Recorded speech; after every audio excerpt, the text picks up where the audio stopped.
दम बढ़ाए जा, खुशी के गीत गाए जा, ये जिंदगी है कौम की, तो कौम पे लुटाए जा। तो नमस्कार बच्चों, स्वागत है आप सभी का आपके अपने YouTube चैनल में जिसका नाम है क्रैक RIMC। तो बच्चों, हम अपने YouTube चैनल पे RIMC रिलेटेड मैथ्स के अभी कुछ सॉल्व क्वेश्चन पेपर अपलोड कर रहे हैं। आशा करते हैं कि आपने पहले की वीडियो देखे होंगे, जिससे आपके जो भी डाउट्स रहे होंगे मन में वो क्लियर हुए होंगे। अपने इस YouTube चैनल को लाइक कीजिए, शेयर कीजिए, सब्सक्राइब कीजिए और साथों साथ बेल आइकॉन दबाइए ताकि आपको हर नए वीडियो का नोटिफिकेशन मिलते रहेगा। और अपने दोस्त लोगों को भी बताइए जो RIMC का प्रिपरेशन कर रहे हैं। तो बच्चों, आज हम RIMC Dehradun entrance exam June 2011 mathematics part A का सॉल्यूशन करने जा रहे हैं। Question number 1, solve in bracket x-3 bracket complete upon 5 plus in bracket x-4 bracket complete upon 7 is equal to 6 minus in bracket 2x-1 bracket complete upon 35। तो ये fraction का सम दिया है हमको, जिसको कि हमें सॉल्व करना है। तो पहले तो हम सम लिख लेते हैं। x-3 upon 5 plus x-4 upon 7 is equal to 6 minus 2x-1 upon 35। तो यहाँ पे हमको ये 5 और 7 का एलसीएम निकालना पड़ेगा और एलसीएम आएगा हमारा 35। तो हमारा इक्वेशन बनेगा 7x minus 21 plus 5x minus 20 upon 35 is equal to 35 into 6 210 minus 2x plus 1 upon 35। यहाँ पे 35 को 35 कैंसिल हो जाएंगे, तो हम ऊपर का एडिशन कर लेते हैं। 7 plus 5 12x minus 21 minus 20 minus 41 is equal to 210 plus 1 211 minus 2x। तो आगे हमारा बन जाएगा 14x is equal to 252। Therefore x is equal to 252 upon 14। तो ये डिवीजन करके हमारा आंसर आएगा 18। So our answer is equal to 18। Clear है बच्चों?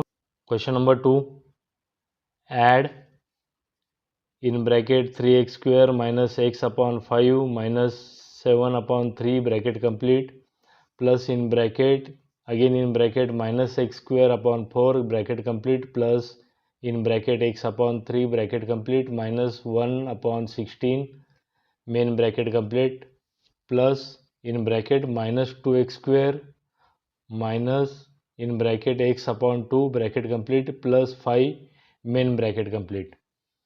तो हमको इसको सॉल्व करना है। मतलब क्या करना है, उन्होंने दिया है हमको ऐड करना है। मतलब हमको ये तीनों इक्वेशन का एडिशन करना है। तो हम एडिशन करने के लिए सबसे पहले तो इनको एडिशन के फॉर्मेट में लिखेंगे।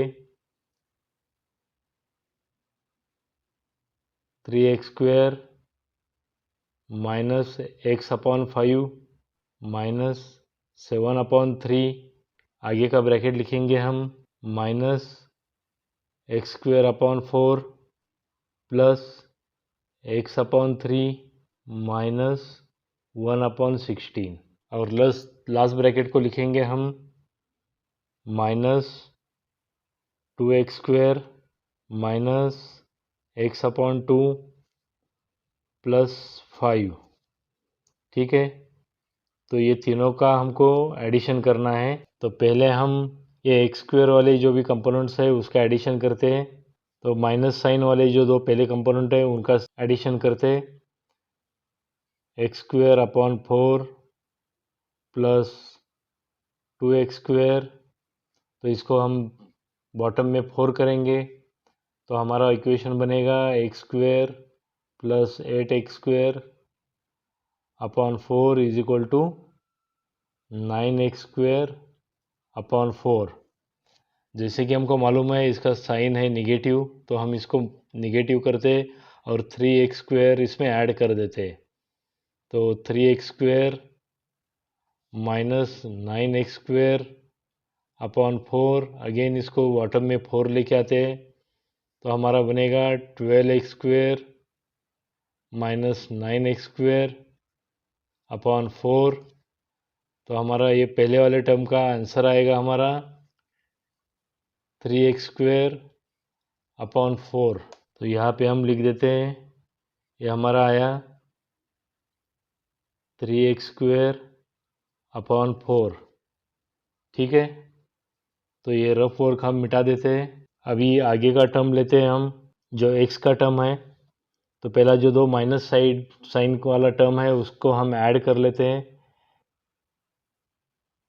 x upon 5 plus x upon 2, 5 और 2 का एलसीएम आया 10।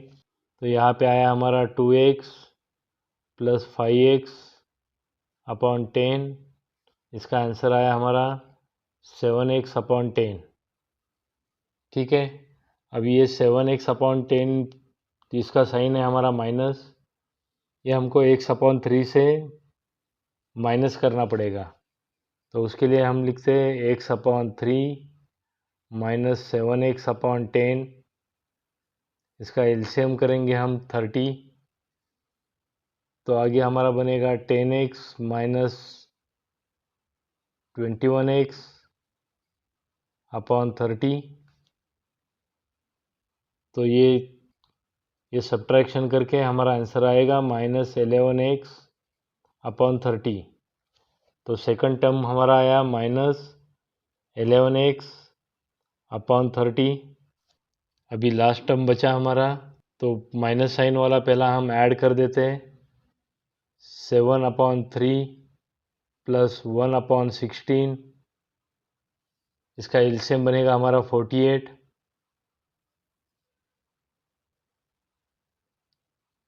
16 7 जा 112 प्लस 3 1 जा 3। तो इसका हमारा आंसर आया 115 अपॉन 48। इसका भी साइन माइनस है तो इसमें हमको प्लस 5 ऐड करना है। तो हमारा इक्वेशन बनेगा 5 माइनस 115 अपॉन 48। इसका एलसीएम 48 कर देते। 48 इंटू 5 आएगा 240 माइनस 115 अपॉन 48।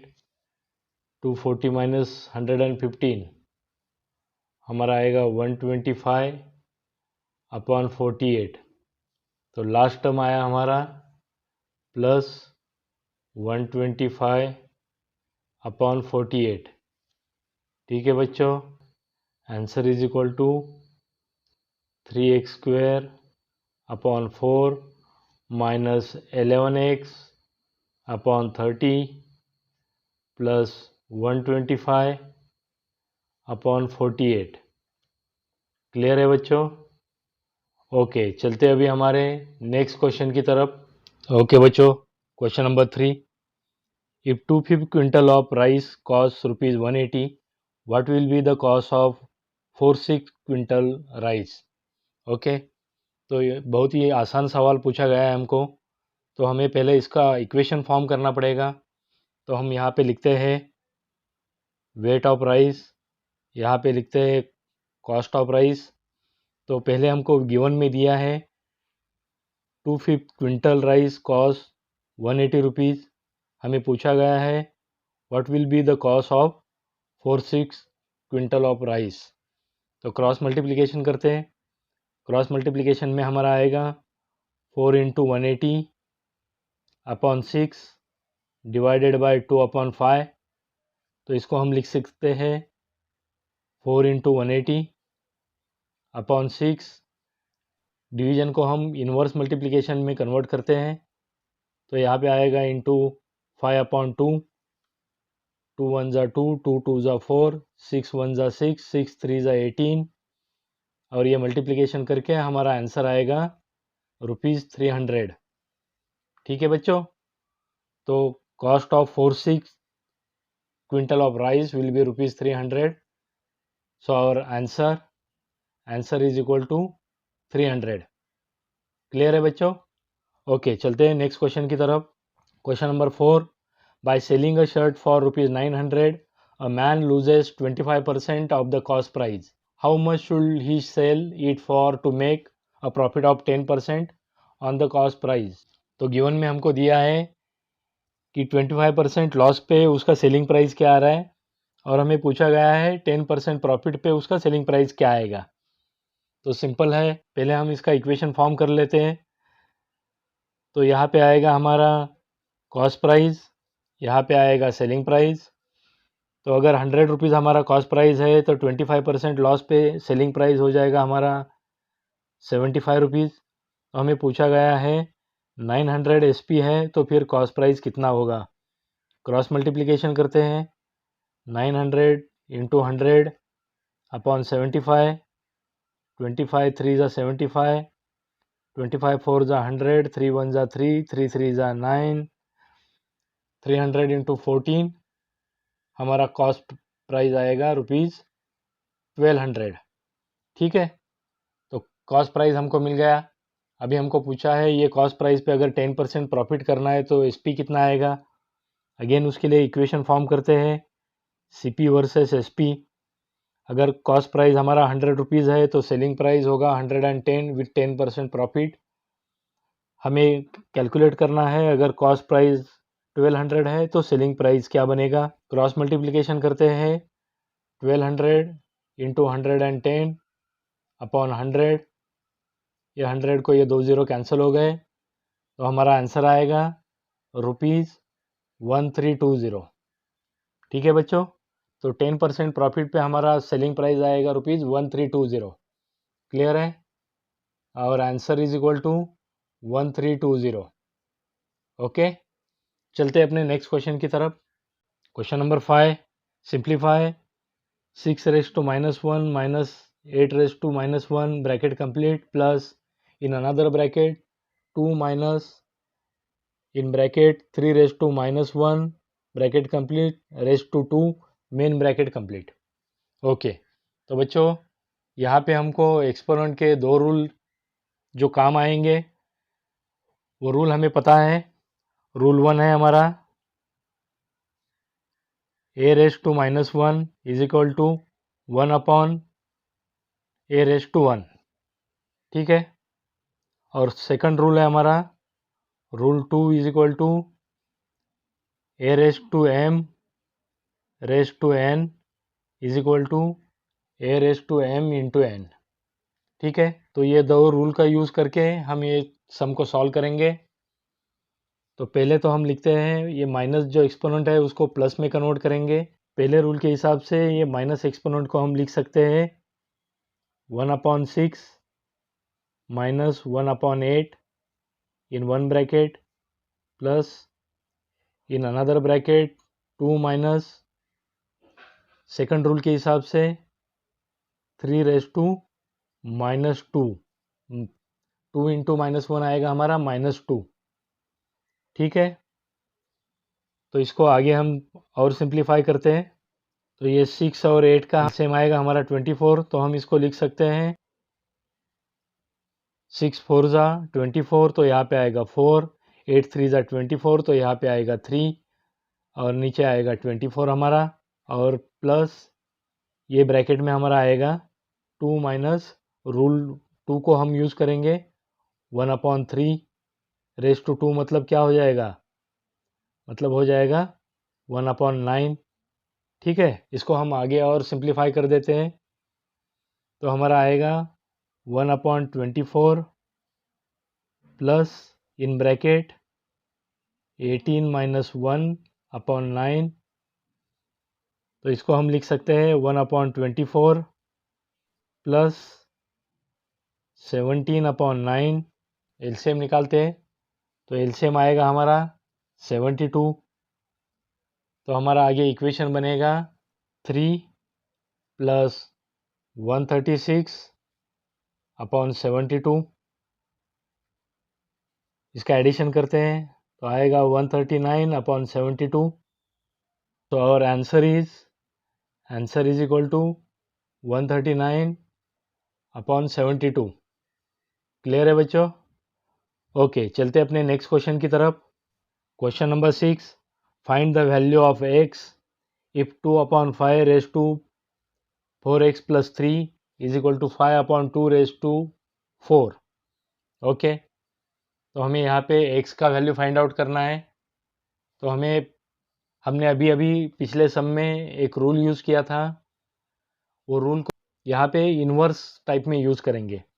हमने वो रूल कौन सा यूज़ किया था? a⁻1 is equal to 1/a, बराबर। अभी हम इसको a⁻1 की जगह a/1 को अगर हम कन्वर्ट करना चाहे तो उसको हम लिख सकते हैं a⁻1। ये टाइप में हम इसको इन्वर्स यूज़ करेंगे, ठीक है। क्यों ऐसा यूज़ करना पड़ेगा हमको? क्योंकि पहला जो हमारा कंपोनेंट दिया है उसका बेस है 2/5 और दूसरा जो कंपोनेंट दिया है उसका बेस है 5/2। तो हमको x का वैल्यू कैलकुलेट करने के लिए पहले तो बेसेस इक्वल करने पड़ेंगे। 5/2 को हम 2/5 में कन्वर्ट करना चाहे तो हमें ये रूल हमारा यूज़फुल होगा, ठीक है। तो चलिए शुरुआत करते हैं हम। तो हमारा इक्वेशन बनेगा 2/5 raise to 4x + 3 is equal to, ये रूल को हम यूज़ करते हैं तो हमारा इक्वेशन बनेगा 2/5 रेज टू -4। अभी यहाँ पे हमारे दोनों बेसेस कॉमन हो गए तो हम ओनली एक्सपोनेंट को कंसिडर करेंगे। तो हमारा इक्वेशन बनेगा 4x + 3 is equal to -4। Therefore 4x is equal to, ये 3 यहाँ पे जाएगा तो माइनस माइनस प्लस हो जाएगा, तो आंसर आएगा -7। Therefore x is equal to -7/4। ठीक है, आया समझ में? Okay, so our answer is equal to -7/4। Clear है बच्चों? चलते अपने नेक्स्ट क्वेश्चन की तरफ। Question number 7, the weights of some people are given below in kg। तो हमें ये 75, 73 ऐसे बहुत सारे वेट्स यहाँ पे दिए हुए हैं। हमें क्या फाइंड आउट करना है? Find their mean weights. तो हमें मालूम है हम मीन कैसे कैलकुलेट करते हैं। Mean is equal to sum of data upon number of data. तो ये हमारा फार्मूला है। तो अभी हम ये 75, 73 जो भी सब वेट दिए हैं उसका एडिशन करेंगे तो हमारा टोटल वेट आएगा 965 kg और ये टोटल नंबर ऑफ डाटा हमारा है 14। तो हम ये सम ऑफ डाटा को टोटल नंबर ऑफ डाटा से डिवाइड कर लेते हैं तो हमारा आंसर आएगा 68.93 kg। ठीक है, तो हमारा मीन वेट आया 68.93। So our answer is 68.93। Clear है बच्चों? ओके, चलते अपने नेक्स्ट क्वेश्चन की तरफ। Question number 8, find the angle x degree in given figure. Line A B is parallel to line C D. Okay, parallel line का सम है। तो हमें दिया है angle A B D is equal to 37 degree, angle D C E is equal to 48 degree. हमें find out करना है एंगल डी ई सी जो कि x लिखा है यहाँ पे। तो हमें मालूम है कि यहाँ पे एक ट्रायंगल बन जाता है डी ई सी, उसमें से हमको एक एंगल दिया है 48 डिग्री। दो लाइन्स है, पैरेलल लाइन्स है, और यहाँ पे हमारा एंगल ए बी डी और एंगल बी डी सी ये हमारे अल्टरनेट एंगल हो जाते हैं। हमने पढ़ा है पैरेलल लाइन में अल्टरनेट एंगल जो रहते हैं उसका degree, measurement of degree equal रहता है। ठीक है, तो हम यहाँ पे सॉल्यूशन करते हैं। तो पहले हम लिख सकते हैं angle A B D is equal to angle B D C is equal to 37 degree. इसको हम लिखेंगे अल्टरनेट एंगल प्रॉपर्टी। ठीक है, अभी हमें ये ट्रायंगल में से दो एंगल पता है। एंगल ई डी सी मालूम है हमें, जो कि अभी हमने निकाला 37 डिग्री, और एंगल ई सी डी हमको मालूम है, जो कि गिवन है 48 डिग्री। हमें कैलकुलेट करना है एंगल डी ई सी।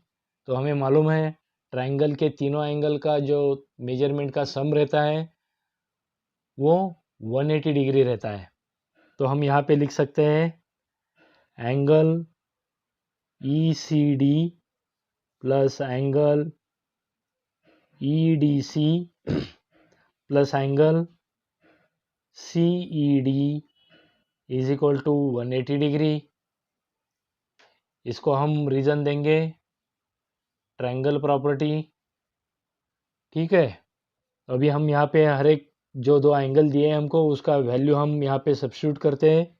एंगल ई सी डी का वैल्यू है 48 degree, angle E D C का वैल्यू हमने निकाला है 37 degree, angle C E D का हमको वैल्यू निकालना है इज इक्वल टू 180 डिग्री। इसको आगे सॉल्व करते हैं। तो angle C E D is equal to 180 minus 48 plus 37 हो जाएगा 85। इसका सब्ट्रैक्शन करते हैं तो हमारा वैल्यू आएगा 95 डिग्री। ठीक है बच्चों, so our answer is equal to 95 डिग्री। क्लियर है? Question number 9, find the largest 4 digit number which is exactly divisible by 47।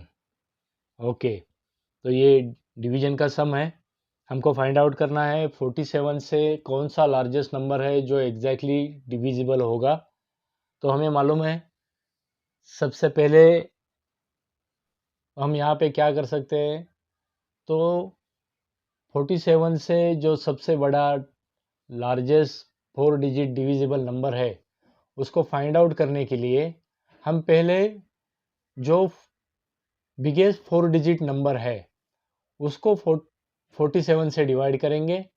बाद में उसका जो रिमाइंडर आएगा उसको हम वो नंबर से सब्ट्रैक्ट करेंगे तो हमें उसका आंसर मिल जाएगा। ठीक है, तो चलिए सॉल्यूशन करते हैं।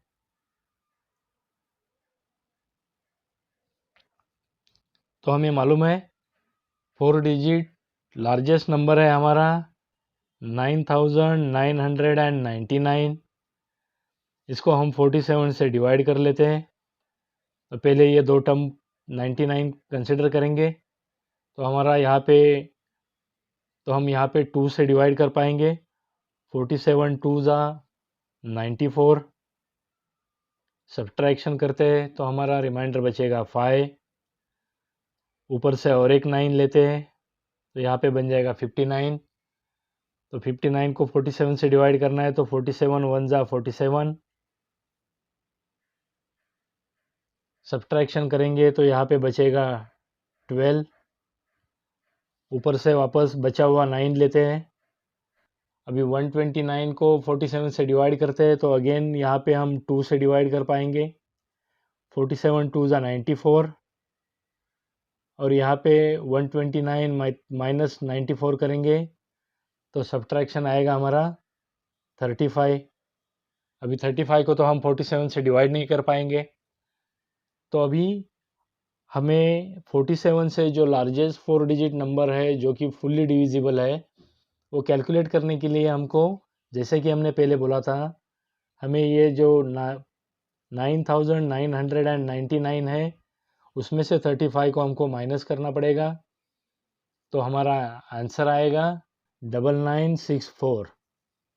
ठीक है बच्चों, तो 9964 ही वो सबसे बड़ा नंबर रहेगा 4 डिजिट जो कि 47 से डिविजिबल होगा। क्लियर है? So our answer is equal to 9964। 64. Okay. Question number 10. The age of Abhinav and Rakesh are given in ratio of 5:7. After 5 years, the ratio of their ages will be 5:6. Find their present ages. Okay. ये भी बहुत ही आसान question है. पहले तो हमें राकेश और अभिनव का एज रेशो दिया है, उससे हम उनका प्रेजेंट एज निकाल सकते हैं. तो हम प्रेजेंट एज लिखेंगे. तो प्रेजेंट एज ऑफ अभिनव हम उसको कंसिडर करेंगे 5x. तो present age of Rakesh will be how much? It will be 7x. So now what they have given us, after 5 years the ratio of their ages will be 5:6. तो हमें calculate करना पड़ेगा अभिनव और राकेश का आफ्टर 5 years एज क्या होगा. हमें पता है उनका प्रेजेंट एज, तो 5 years के बाद उनका जो भी प्रेजेंट एज है वो 5 years से बढ़ेगा. तो हम लिख सकते हैं after 5 year age of Abhinav is equal to 5x + 5 and after 5 years age of Rakesh will be is equal to 7x + 5. ठीक है. तो यहाँ तक क्लियर है आपको. अभी हमें क्या दिया है कि आफ्टर 5 years रेशो जो है उनका एज का वो 5:6 है. तो हम ये दोनों का रेशो करेंगे. 5x + 5 upon 7x + 5 is equal to 5:6. इसको और सिंप्लीफाई करते हैं. 6 से ये ब्रैकेट को मल्टीप्लाई करेंगे और 5 से ये ब्रैकेट को मल्टीप्लाई करेंगे, तो हमारा आंसर आएगा 30x + 30 is equal to 35x + 25. ठीक है. इसको हम और सिंप्लीफाई करते हैं तो हमारा आगे इक्वेशन बनेगा 5x is equal to 5. Therefore x is equal to 5/5 is equal to 1 year. ठीक है. तो अभी हमको x का वैल्यू पता चला, तो x वैल्यू से हम अभी अभिनव और राकेश का एज निकाल सकते हैं. तो आइए उसको आगे कैलकुलेट कर लेते हैं. हमें मालूम है present age of Abhinav is equal to 5x. तो यहाँ पे x का वैल्यू हम सब्स्टिट्यूट करते हैं. x का वैल्यू है 1, तो 5 × 1 is equal to 5 years. Okay. तो अभिनव का एज आया 5 ईयर्स. अभी present age of Rakesh is equal to 7x is equal to 7 × 1 is equal to 7 years. ठीक है बच्चों. So our answer is equal to 5 years and 7 years. Clear है. Question number 11. Find the area of shaded portion in the figure. तो हमको यहाँ पे एक figure दी गई है और उसमें जो डॉट वाले पोर्शन है, शेडेड पोर्शन है, उसका एरिया हमको निकालना है. तो यहाँ पे हमको जो भी फिगर दी गई है उसको आपको क्लैरिटी आने के लिए मैंने यहाँ पे कुछ उसको नोमेनक्लेचर दिया है. मेन रेक्टेंगल को हमने नेम दिया है ABCD और बाद में यहाँ पे EF, GH, IJ, KL, MN, P और O ऐसा हमने नोमेनक्लेचर दिया है. ठीक है. तो अभी यहाँ पे हमको सबसे पहले तो रेक्टेंगल EHGF इसका एरिया फाइंड आउट करना पड़ेगा. फिर बाद में हम रेक्टेंगल IJMN और उसके बाद POKL, ये 3 रेक्टेंगल के हमें एरिया मिल जाएंगे तो हमारा ये क्वेश्चन सॉल्व हो जाएगा. तो अभी इसके लिए पहले तो हमको EF का जो है लंबाई मालूम है वो 3 मीटर है और HE का जो लंबाई है वो हमें मालूम है वो 24 मीटर है. ये हमको दिया गया है. EF का लंबाई हमें दिया है 3 मीटर और EH का लंबाई दिया है हमको 24 मीटर. तो पहले तो वो रेक्टेंगल का हम एरिया निकाल लेते हैं। तो हमारा इक्वेशन है, हमको मालूम है, हमको हमारा formula area of rectangle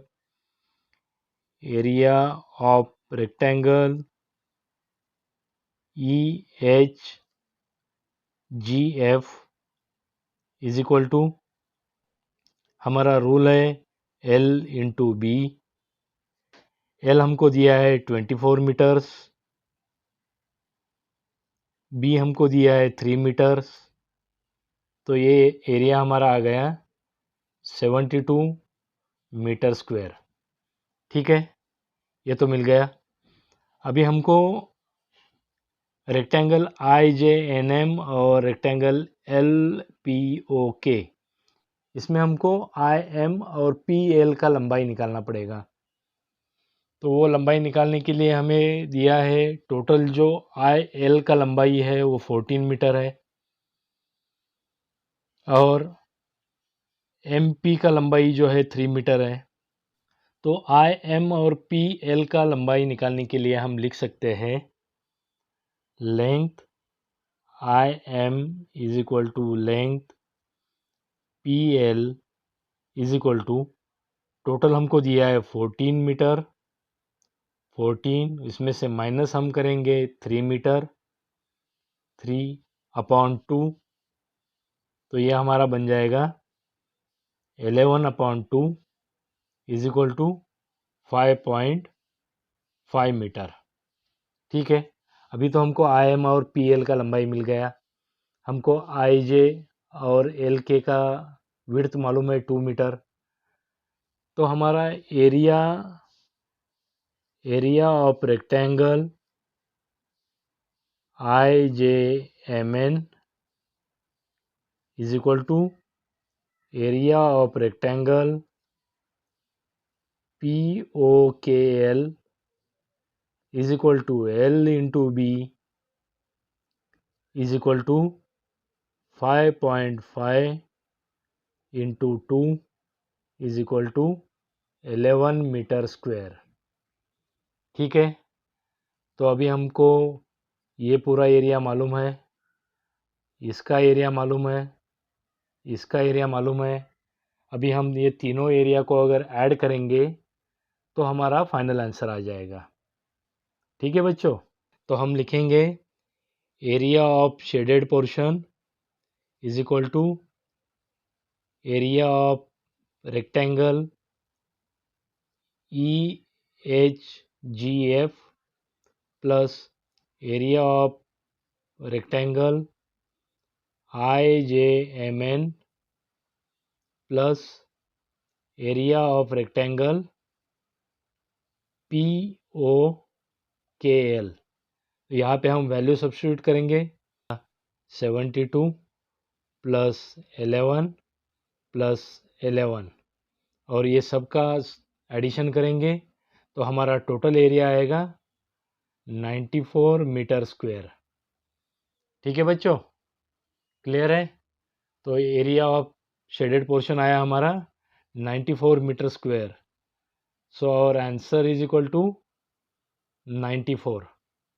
okay, question number 12, sum of the interior angles of a regular polygon is 1620 degree. How many sides does this polygon has? तो हमें पॉलीगॉन का इंटरनल एंगल का सम का वैल्यू दिया है और हमें पॉलीगॉन का number of sides find out करना है।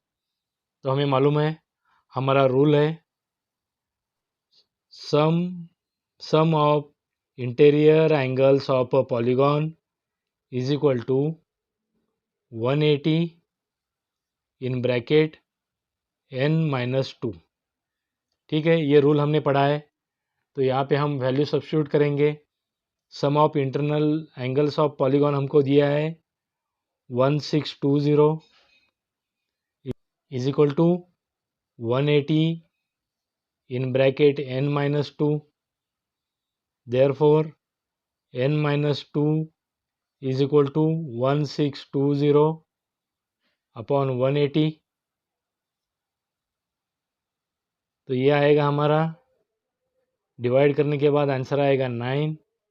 Therefore n is equal to 9 + 2 is equal to 11। ठीक है बच्चों, तो हमारा आंसर आया, answer is equal to 11। The polygon will have 11 sides. Clear है बच्चों? सिंपल एक रूल जो आपको अगर पता रहेगा तो ये सम आपको जल्दी सॉल्व हो जाएगा। ठीक है, चलते अभी हमारे नेक्स्ट क्वेश्चन की तरफ। Question number 13, if the sides of a rhombus is 6.5 centimetre and its altitude is 4 centimetre then find its area. Okay, ये भी बहुत ही आसान सवाल है। हमको मालूम है, रूल है हमारा, area of rhombus is equal to base into height. Height का मतलब यहाँ पे क्या दिया है हमको, अल्टीट्यूड दिया है। ठीक है, तो चलिए हम वैल्यू सब्स्टिट्यूट करते हैं। बेस है हमारा 6.5 सेंटीमीटर, हाइट है 4 सेंटीमीटर, ये दोनों का मल्टीप्लिकेशन करेंगे तो हमारा आंसर आएगा 26 सेंटीमीटर स्क्वायर। ठीक है, तो एरिया ऑफ रोम्बस आया 26 centimetre square. So our answer is equal to 26 centimetre square. Clear है बच्चों? बहुत ही आसान सवाल था। Question number 14, if 15 men can do a piece of work in 14 days, in how many days can 7 men do the same work? तो हमको दिया गया है 15 आदमी मिलके एक काम 14 दिन में ख़त्म करते हैं, तो वही काम 7 आदमी मिलके कितने दिनों में ख़त्म करेंगे। तो इसके लिए हम इक्वेशन बनाते हैं। इक्वेशन आएगा हमारा मेन, यहाँ पे आएगा डेज। ठीक है, तो पहली केस में हमको दिया है 15 men can complete the work in 14 days। हमें पूछा गया है 7 men can complete day in how many days, तो हम उसको x कंसिडर करते हैं। जाहिर है यहाँ पे ज़्यादा आदमी रहेंगे तो डेज कम लगेंगे और कम आदमी रहेंगे तो डेज ज़्यादा लगेंगे।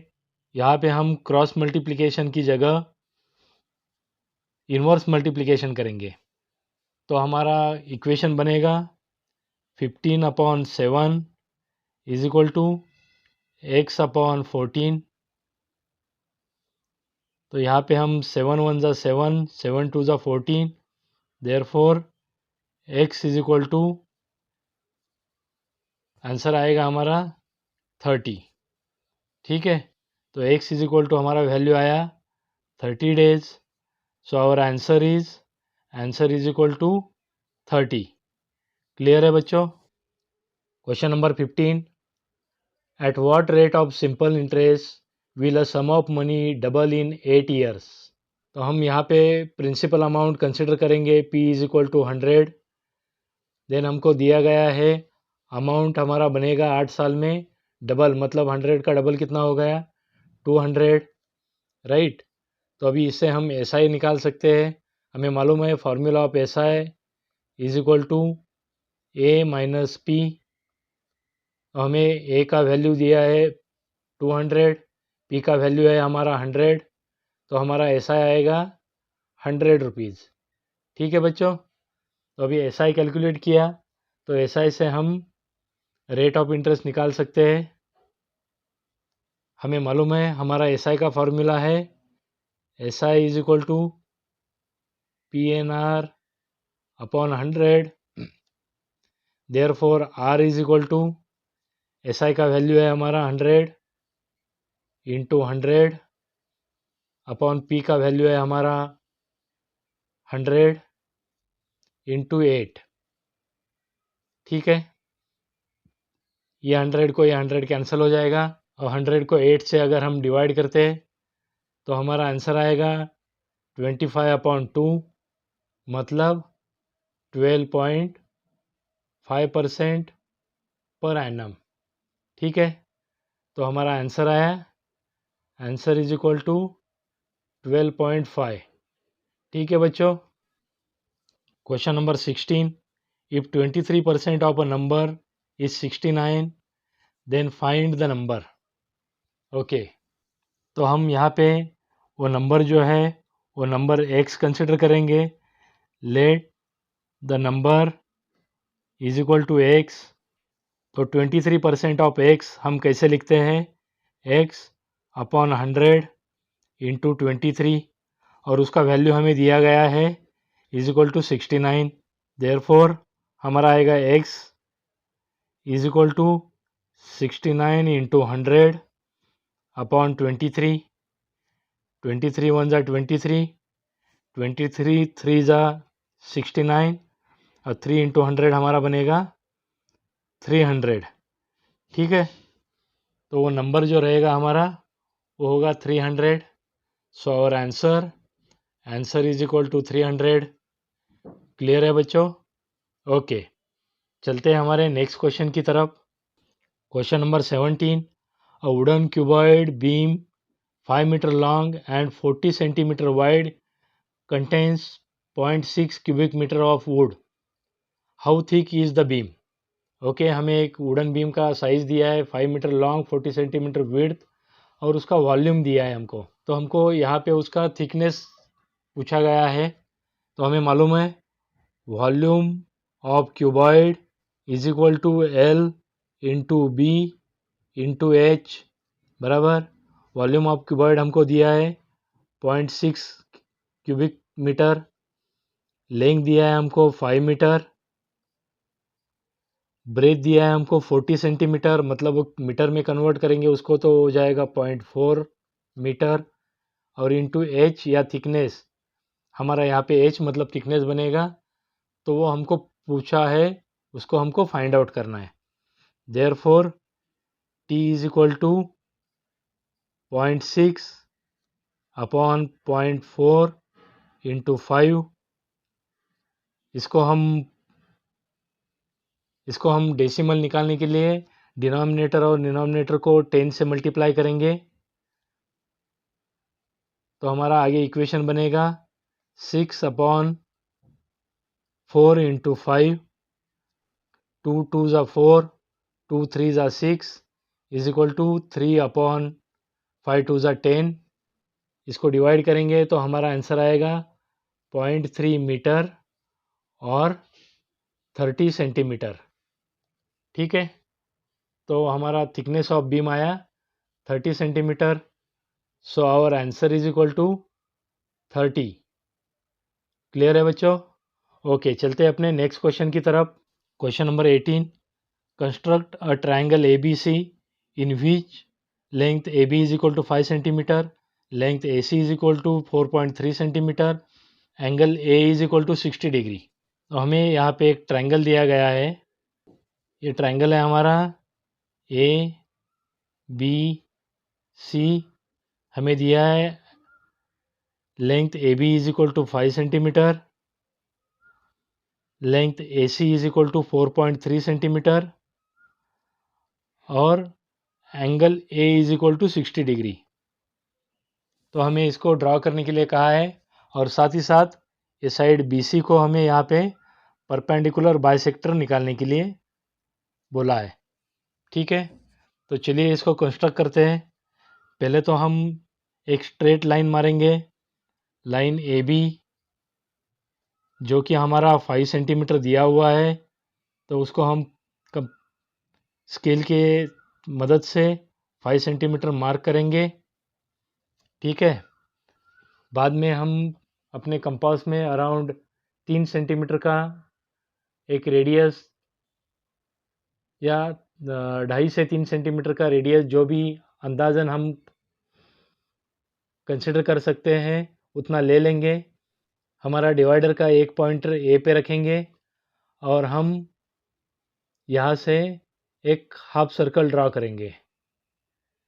ठीक है, इसके बाद सेम रेडियस से अभी ये हाफ सर्कल जहाँ पे हमारे ए बी लाइन को इंटरसेक्ट किया है, वो पॉइंट पे हम डिवाइडर रखेंगे, और वहाँ से सेम रेडियस से ये जो हाफ सर्कल निकाला है उस पे हम एक आर्क मारेंगे। तो हमारा ये जो डिग्री बनेगा ये 60 डिग्री बनेगा।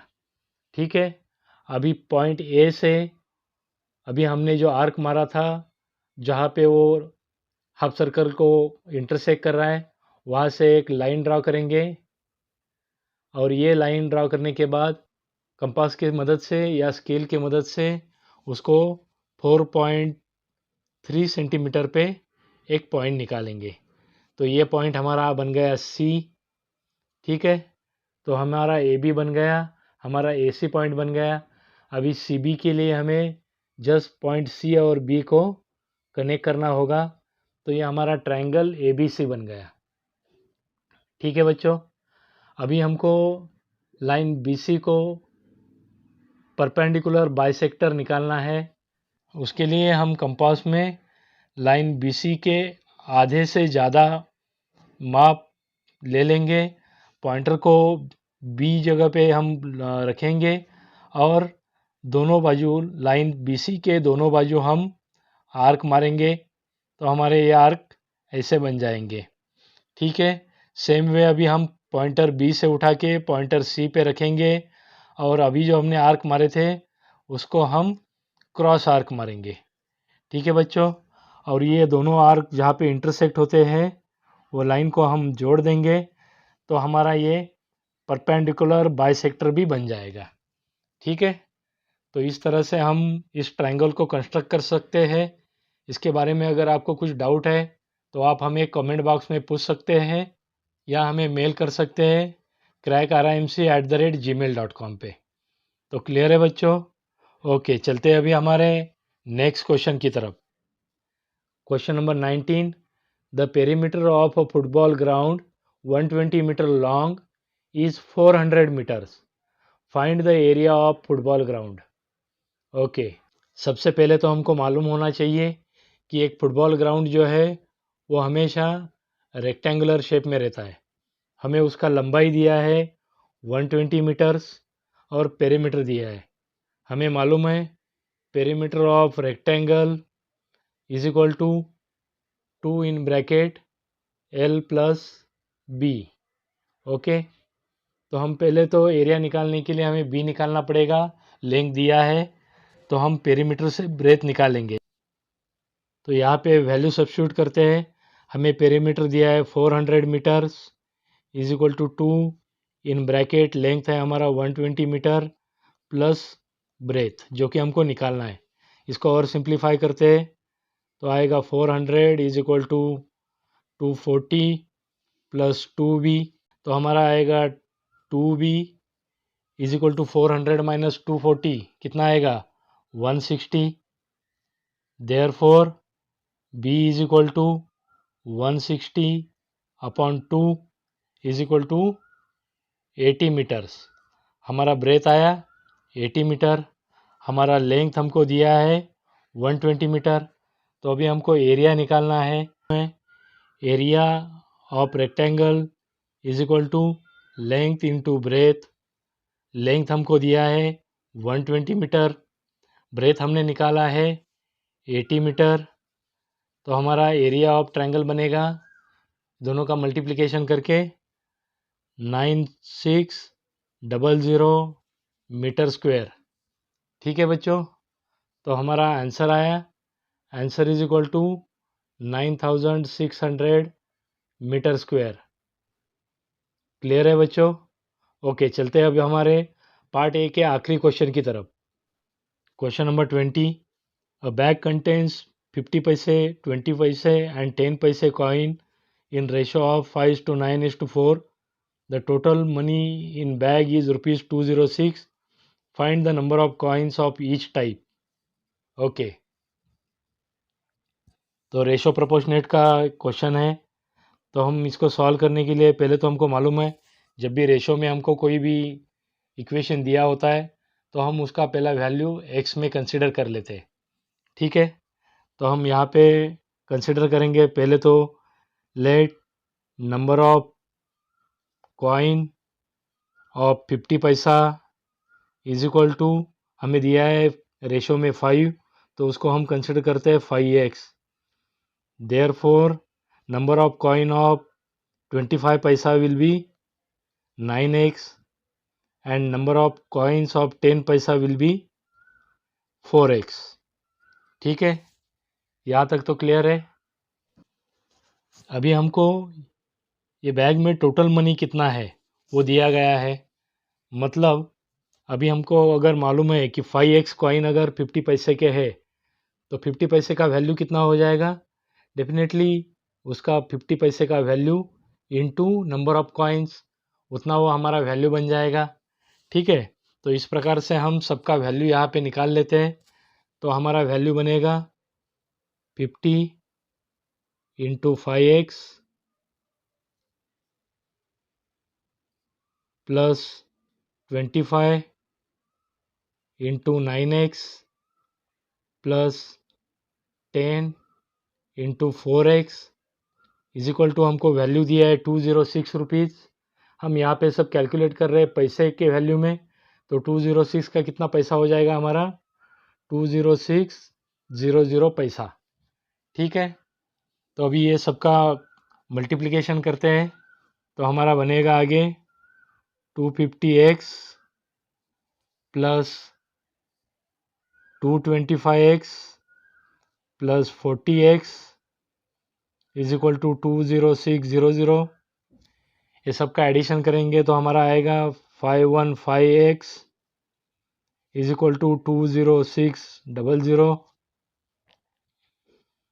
Therefore x is equal to 20600 upon 515, इसका डिवीजन करेंगे तो हमारा आंसर आएगा 40। ओके, तो x का वैल्यू आया हमारा 40। यहाँ तक क्लियर है? ओके, तो अभी नंबर ऑफ कॉइन निकालने के लिए हमको यहाँ पे 5x 9x 4x number of coins है, ऐसा हमने कंसिडर किया है। x का वैल्यू हमें मालूम है, तो हमारा number of coins of 50 will become 5x is equal to 5 into 40 is equal to 200 coins. Okay, same way number of coins of 25 is equal to 9x is equal to 9 into 40 is equal to 360 coins. Okay, and last number of coins of 10 paisa is equal to 4x is equal to 4, x का value है 40, तो हमारा यह आएगा 160 coins. ठीक है बच्चों, clear है? तो और answer is equal to 200, 360 and 160 coins. Clear है बच्चों? ओके, तो इस प्रकार से हमारा RIMC maths June 2011 part A solution ख़त्म हुआ। आशा करते हैं कि आपको ये सब सॉल्यूशन क्लियर हुए होंगे। अगर इसके बाद भी आपको मन में कोई डाउट है तो आप हमें कमेंट बॉक्स में लिख सकते हैं या हमें मेल कर सकते हैं crackrimc@gmail.com पे। और आखिर में ज़रूर बोलूँगा दोस्तों, ऐसे ही RIMC रिलेटेड वीडियोस देखने के लिए हमारे चैनल को सब्सक्राइब कीजिए, लाइक कीजिए, शेयर कीजिए और बेल आइकॉन भी दबाइए ताकि हर नए वीडियो का नोटिफिकेशन आपको मिलते रहेगा। साथ ही साथ आपके जो भी फ्रेंड लोग हैं जो RIMC का प्रिपरेशन कर रहे हैं उनको हमारे चैनल के बारे में बताइए और हमारा चैनल सब्सक्राइब करने के लिए बोलिए ताकि उनको भी इस सुविधा का लाभ मिल सके। ठीक है दोस्तों, तो मिलते हैं अपने नेक्स्ट वीडियो में जून 2011 के पार्ट बी सॉल्यूशन के साथ। Thank you.